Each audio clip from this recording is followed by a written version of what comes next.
रात के 10 बजे का समय था और पवन कुमार, जिसकी उम्र थी 25 साल, वह शराब के नशे में आराम से सोया हुआ था कमरे के अंदर। दोस्तों, तभी उसको पजेब बजने की आवाज़ें सुनाई देती हैं, छम छम करती हुई। तभी आंख खोलकर वह देखता है तो सामने उसकी सास थी। सास जो कि उम्र तो थी उसकी 40 साल, लेकिन देखने में 30 साल की लगा करती थी। और वह उसके पास धीरे धीरे आ रही थी। उसके बदन पर सिर्फ 2 ही कपड़े थे और आकर के वह कहती है कि दामाद जी, आज तो यहाँ पर सिर्फ मेरी मनचाही होगी, यहाँ पर कोई नहीं है आज इस घर में। और उसके बाद दोस्तों, जो दामाद होता है बड़ा अंदर से प्रफुल्लित हो जाता है और फिर दरवाज़ा बंद कर दिया जाता है। फिर दोस्तों, यहाँ पर अंधेरे में जो हुआ और उसके बाद एक कत्ल होता है इस घटना के अंदर, पूरी जानकारी यहाँ पर लेने वाले हैं। वीडियो को लास्ट तक ज़रूर देखिएगा। इस घटना के अंदर बड़ी ही रोचक जानकारी आपको मिलने वाली है। नमस्कार, मैं हूं सुदेश कुमार और तिरछी बात चैनल में आपका स्वागत है। यह घटना तमिलनाडु के एक गांव के अंदर घटित होती है। लोग तो रहने वाले गांव के हैं, लेकिन मामला जो होता है वह बहुत ही भयावह होता है एक तरह से।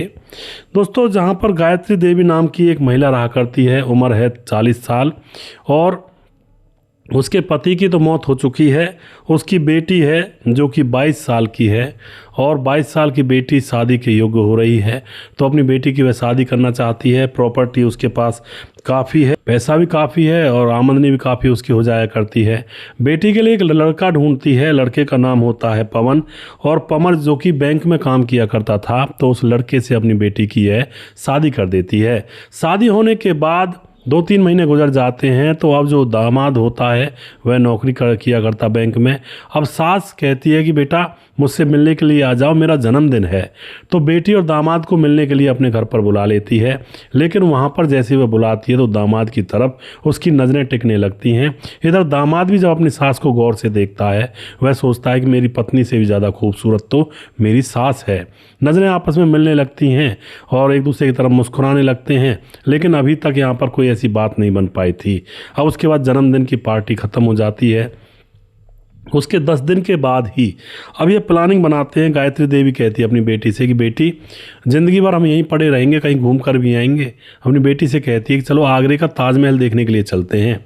अब बेटी तैयार हो जाती है। गायत्री देवी कहती है कि दामाद जी को भी तैयार कर लेते हैं। दामाद जी भी 4 दिन की 5 दिन की जितना भी उनका बड़ा ट्रिप था उसकी छुट्टी बैंक से लेकर के अपनी पत्नी को लेकर गायत्री के पास आ जाता है। और फिर ये सारे लोग इकट्ठे होकर के आगरा पहुँचते हैं।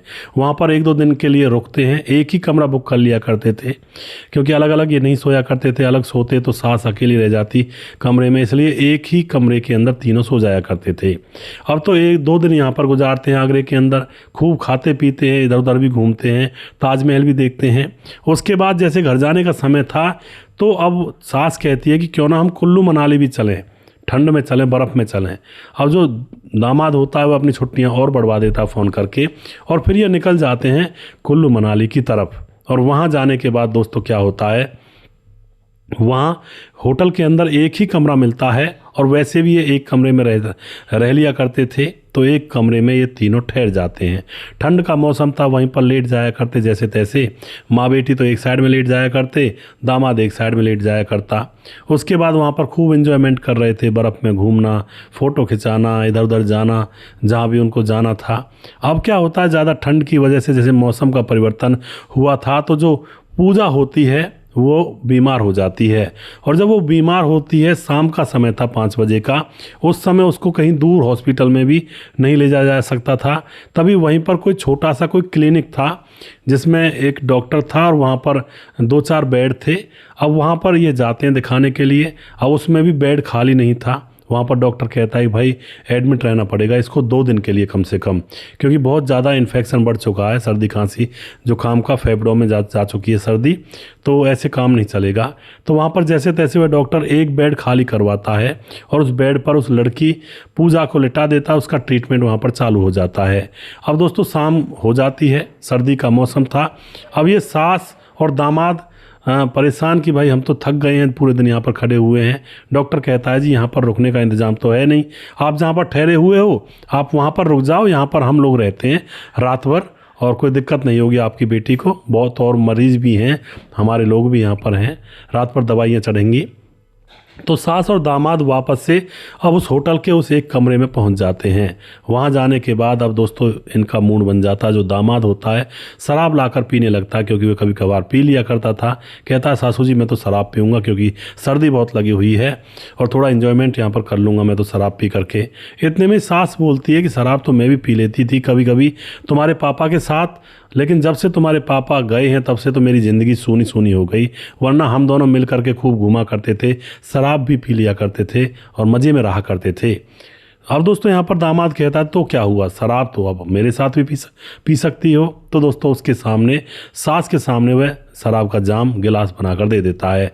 शराब जाम के बाद जाम पिए जा रही थी, दामाद भी जाम के बाद जाम पिए जा रहा था। उसके बाद दोनों नशे में टल्ली हो जाते हैं और अब जो सास होती है वह बाथरूम में जाती है और उसमें जाने के बाद दोस्तों जो दामाद होता है वह आराम से लेट जाता है बेड पर, और सास जब बाथरूम में से निकलती है तो उसके बदन पर सिर्फ 2 ही कपड़े थे और आकर दामाद के पास बैठ जाती है। दामाद देखकर सकपका जाता है। अब सास कहती है कि आज रात कुछ ऐसा हो जाए, कोई दिक्कत तो नहीं है दामाद जी तुम्हें? दामाद कहता है नहीं सासू माँ मुझे कोई दिक्कत नहीं है। और उसके बाद दोस्तों रात भर उस कमरे के अंदर जो होता है आप विचार कर सकते हैं। उसके बाद दूसरी सुबह वह अपनी उस मरीज़ को देखने के लिए जाते हैं, देख दाख करके वापस आ जाते हैं। दिन में भी यही काम होता है, दूसरी रात भी यही काम होता है। अब तीसरा दिन होता है जब, तो लड़की ठीक हो जाती है पूजा, उसको अपने साथ ले आते हैं और फिर यह वहाँ से इनकी छुट्टियाँ भी ख़त्म हो गई थी। यह छुट्टियों में अपना सामान बोरिया बिस्तरा बांध करके गाड़ी से वापस अपने घर की तरफ रवाना होने लगते हैं। घर पहुंच जाते हैं, कोई दिक्कत नहीं थी। पूजा को कुछ पता ही नहीं था कि उसकी माँ और उसका पति क्या कुकृत्य करके आए वहाँ पर। घर आने के बाद अब इन दोनों को तो आपस में चस्का लग गया था, सास और दामाद को। अब बैंक में से भी कई बार वह बीच में छुट्टी लेकर के सास के घर पर चला जाया करता, क्योंकि इनके गांव ज़्यादा दूर नहीं थे, 5-6 से 7 किलोमीटर का गैप था बस इन दोनों के घरों में, यानी कि उस दामाद के घर में और उसकी सास के घर में। और बैंक भी यहीं पर बीच में एक शहर पड़ता था, वहीं पर बैंक था, तो बीच कूच में चला जाया करता। और कई बार तो वह अपनी पत्नी से कह दिया करता कि पूजा आज मैं रात को आऊँगा नहीं, मुझे मीटिंग में जाना है और मैं मुंबई जाऊंगा और कल सुबह वापस आऊंगा, और उसके बाद आने के बाद सीधा मैं बैंक में चला जाऊंगा। तो अब ऐसा ही करता, सुबह से निकल जाता। बैंक की जब छुट्टी होती तो वह सास के घर चला जाता और वहाँ पर वह दोनों अपनी अपनी ख्वाहिशों को पूरा किया करते रात भर। सुबह होते ही दामाद अपनी बैंक की ड्यूटी पर चला जाता और शाम को चाहे तो अपने पत्नी के पास भेजता, कहता कि आज तो बहुत ज़्यादा घूम कर आया हूँ, बहुत लंबा काम था। तो इस तरह से इसका काम चल रहा होता है दोस्तों। लेकिन कहते हैं कि कभी ना कभी ऐसा पाप का घड़ा भरता ही है। अब एक दिन की बात होती है, दामाद जो होता है जिसका नाम होता है पवन, घर से निकला था, अपनी पत्नी से कहकर गया था कि मुझे आज बैंक के काम से दिल्ली निकलना है शाम के समय में और कल शाम को मैं आ पाऊँगा। यह कह कर के वह बैंक की ड्यूटी पर चला जाता है। और दोस्तों उसके बाद क्या होता है, वह शाम के समय में कहीं दिल्ली विल्ली नहीं जाता है, वह अपनी सास के घर चला जाता है। और वहाँ पर आराम से दोनों एंजॉयमेंट कर रहे थे, कोई दिक्कत ही नहीं थी, कोई पूछने वाला नहीं, कोई टोकने वाला नहीं। इधर अब दोस्तों जो पूजा होती है वह अब सोचती है कि मैं अकेली हूँ यहाँ पर और मेरे पति जो पवन है वो दिल्ली गए हुए हैं, वहाँ पर माँ अकेली होगी, तो क्यों ना मैं भी रात भर अब माँ के पास चली जाती हूँ और कल आ जाऊँगी, घर का काम कल देख लूँगी। दूरी कितना है, 7 किलोमीटर दूरी तो है। अब तो शाम के समय में जो पूजा होती है वह अंधेरा हो रहा था धीरे धीरे, ऑटो लेकर रिक्शा लेकर के अपने माँ के गांव में पहुंच जाती है, यानी कि अपने गांव में पहुंच जाती है। वहाँ पर थोड़ा जो घर था वो गांव से थोड़ा सा बाहर था, कोई ज़्यादा वहाँ पर देखने वाला नहीं था। तो वह जाकर वहाँ पर रुकती है, ऑटो में से उतरती है, जाकर देखती है आंगन का जो गेट था, पहले आंगन था उसके बाद घर बना हुआ था, तो आंगन का एक गेट था, दरवाज़ा मेन डोर, उसको जाकर देखती हो तो खुला पड़ा हुआ था। अंदर चली जाती है, सोचा माँ कुछ काम कर रही होगी। उसके बाद अंदर जा कर के वह इधर उधर देखती है, माँ तो थी नहीं, उसने सोचा शायद किसी के घर चली गई होगी। लेकिन जैसे ही अपना सामान रखने के लिए वह कमरे में जा रही थी तो एक कमरे के अंदर से कुछ अजीब अजीब सी आवाज़ें आ रही थी। उसको लगा एकदम से ये तो उसके पति की आवाज़ है और इसकी माँ की आवाज़ है। एकदम से वह सकपका जाती है और खिड़की से चुपचाप झांक कर देखती है तो कमरे के अंदर उसकी माँ और उसका पति निर्वस्त्र हालत में पड़े हुए थे। और दोस्तों एकदम से वो बौखला जाती है, धक्का मार करके उस दरवाजे को खोल देती है और जैसे ही सास और दामाद उसकी तरफ देखते हैं तो एकदम से वो उनका चेहरा पीला पड़ जाता है कि ये कहाँ से आ गई। अब तो यहाँ पर दोस्तों वह जैसे ही चिल्लाने से पहले ही दामाद जो था वह अपनी पत्नी पूजा के मुंह पर हाथ रख लेता है कि देखो चिल्लाओ मत, बदनामी हो जाएगी हमारी भी और तुम्हारी भी, चुप रहो, हम तुमसे बात करते हैं, 1 मिनट बात तो करो हमसे। लेकिन दोस्तों दामाद जो था पवन, उसको ये होश नहीं रहा था कि मैंने इसका चेहरा, मुंह तो दबाया ही हुआ है, साथ में नाक भी दबाई हुई है। उसकी सांस घुट जाती है और वह वहीं पर मर जाती है। एकदम से जब वह ढीली पड़ जाती है, ज़मीन पर गिरने लगती है, तो पवन सोचता है कि ये ऐसे क्यों गिर रही है। देखता है तो एकदम से हाथ को उठाता है, अरे ये तो नाक पर लगा हुआ था हाथ भी, और वह दोस्तों वहीं पर मर जाती है। अब जब वैसे वो मर जाती है, दामाद और जो सास थे वह कपड़े वगैरह पहन लेते हैं। सास देख करके अपनी बेटी को ज़ोर ज़ोर से रोने लगती है कि मेरी बेटी मर गई। आस पड़ोस के लोग जो थे वहाँ पर इकट्ठे हो जाते हैं, देखते हैं कि वहाँ पर पूजा मृत पड़ी हुई है। अब तो दोस्तों जो दामाद था पवन, वह भी माथा पीटने लगता है कि मैंने ये क्या कर दिया, मैंने ये क्या कर दिया। वो भागा नहीं था, ना ही लाश को ठिकाने लगाने की सोची थी, बस अफसोस था एक अपने अंदर मन में कि मैं अगर जोर से हाथ ना दबाता मुंह पर तो इसकी मौत ना होती। लेकिन दोस्तों अब पछताए होत क्या, जब चिड़िया चुग गई खेत, अब तो उसकी मौत हो चुकी थी। आस पड़ोस के लोग पुलिस को बुलाते हैं, पुलिस आती है, सारा मामला खुल जाता है। दामाद और सास के रिश्तों का पर्दाफाश होता है। दामाद को अरेस्ट किया जाता है, उसको जेल में डाल दिया जाता है। अब वह जेल में ही रहेगा। बैंक की ड्यूटी छूट गई, पत्नी छूट गई, सास भी छूट गई। इस तरह से दोस्तों कई बार जिंदगियां बिना मतलब के बर्बाद हो जाया करती हैं। अब यहाँ पर आप क्या कहोगे, इसको किस्मत का खेल कहोगे या फिर इसको अपनी बेवकूफ़ी का परिणाम कहोगे या फिर हवस और वासना का रिजल्ट कहोगे, क्या कहोगे आप इसको? अपनी राय कमेंट बॉक्स में आप लिख सकते हैं। ऐसा ही होता है दोस्तों, बार बार कहता हूँ, अवैध रिश्तों में कहीं ना कोई मामला ऐसा बनता है जहाँ पर लोगों की या तो जान चली जाती है या मान सम्मान खत्म हो जाता है या फिर अपनी जान चली जाती है या किसी दूसरे की हत्या कर देते हैं। अवैध रिश्तों की ये पहचान है। अवैध रिश्ता जहाँ पर चल रहा होगा ना कभी कांड होगा जरूर, ये तय है। तो आप जो भी कुछ कहना चाहते हैं अपनी राय कमेंट बॉक्स में लिख सकते हैं। वीडियो के लास्ट में कुछ भाइयों के नाम जरूर लेना चाहूँगा जो हमारे वीडियोस को देखते हैं और हमें खूब सपोर्ट करते हैं। हमारे साथ हैं छोटे लाल यादव, कमेंट करते हैं, बहुत धन्यवाद करते हैं। हमारे साथ हैं नौसाद इदरीस, कमेंट करते, सर जी बहुत अच्छा, आपका लैंग्वेज समझ में आती है और अंतरात्मा तुरंत खुश हो जाती है। तो बहुत बहुत धन्यवाद करते हैं जी नौसाद जी, आपका बहुत बहुत धन्यवाद। यशवंत सिंह चौहान कमेंट करते हैं, भाई आपकी कहानी बहुत अच्छी लगती है। उसके बाद पूर्णा पत्रा कमेंट करते हैं, राम राम जी भाई। और समाधान पाटिल जलगांव महाराष्ट्र से हैं। गजेंद्र माली सजीद कमेंट करते, सर आपकी वीडियो बहुत अच्छी लगी, मैं राजस्थान जैसलमेर से हूँ, मैं आपकी वीडियो देखता हूँ। बहुत बहुत धन्यवाद करते हैं भाई का। सर्वेश कुमार, सर जी एक दिन वीडियो कितनी पोस्ट करते हो एक दिन में? इसलिए कि क्योंकि वीडियो मैं देखता हूँ। तो सर्वेश जी वीडियो तो मेरी शायद किसी दिन तो 7-8 भी हो जाती हैं पोस्ट और कभी कभी 4 या 3 रह जाती हैं। तो मतलब टोटली मिलाकर चलें तो 3-4 तो आप लगा ही लो नॉर्मली, कभी कभी और ज़्यादा भी हो जाती हैं।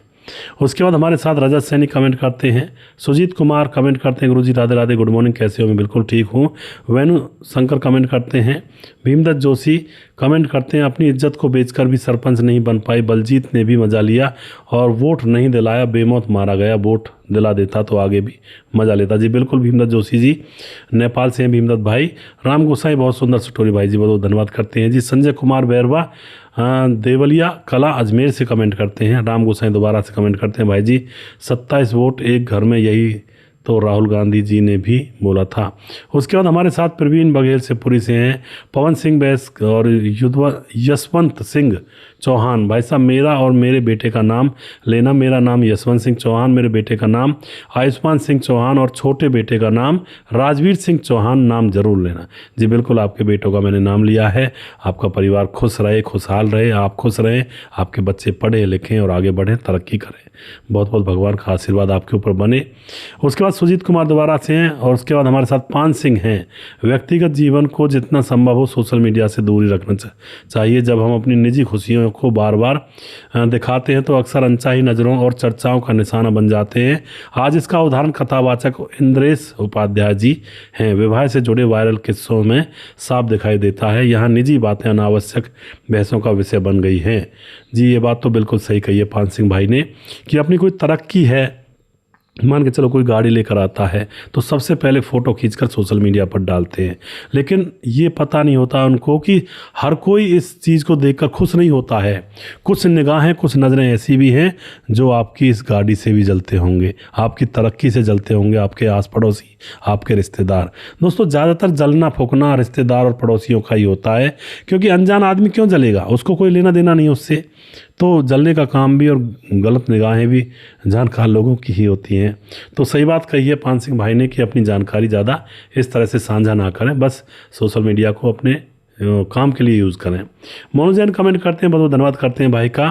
उसके बाद सूरज डीओ हमारे भाई लगातार कमेंट करते हैं, लगातार हमें सपोर्ट करते हैं और हमारे साथ राजकिशोर चौरसिया महाबलेश्वर महाराष्ट्र से हैं, राधे श्याम शर्मा सिरसी जयपुर राजस्थान से हैं, राम मोहम्मद यासीन लाहौर पाकिस्तान से लगातार वीडियो को देखते हैं और सुशील चौधरी हमारे भाई लगातार कमेंट करते हैं। और जिस भी भाई का नाम रह गया उस भाई का नाम अगली वीडियो में ज़रूर लूँगा। अगला वीडियो बहुत जल्दी फिर से लेकर आऊँगा। तब तक आप खुश रहें, सावधान रहें। जय हिंद, जय भारत।